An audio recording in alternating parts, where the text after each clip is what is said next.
बच्चे को कोई डॉक्टर बचाता है, उसको कभी नहीं कहता कि आप अल्लाह हो, वो कहता है अल्लाह के फरिश्ते हो। और हम किसी को भी भगवान कहते क्या देते हैं, किसी को भी, ये मूर्खता की हद है। ধর্মের লোক বেশি আছে, খ্রিস্টান, ইসলাম আর হিন্দু। 100 জন খ্রিস্টানকে যদি একই প্রশ্ন করে তোদের ভগবানকে, একবারই বলবে আমাদের ভগবান ঈসা মসীহ, যিশু খ্রাইস্ট। মুসলমানকে জিজ্ঞাসা করবে 3 থেকে 5 মানে মৃত্যুর আগে পর্যন্ত, যাকে এই তোদের ভগবানকে, একই উত্তর দেবে, ভাই আমাদের ভগবান হলো আল্লাহ। হিন্দুদেরকে যদি একই প্রশ্ন করা হয়, ভাই তোদের ভগবানকে, কনফিউজ।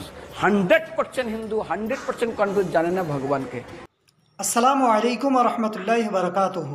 আল্লাহ সুবহানাহু ওয়া তাআলা পবিত্র কোরআনুল মাজিদে সূরা ইখলাসের মধ্যে বলেছেন, কুল হুয়াল্লাহু আহাদ, হে নবী আপনি বলেন আল্লাহ একক, আল্লাহু সামাদ, তিনি কাহারও মুখাপেক্ষী নন, সকলেই তাহার মুখাপেক্ষী।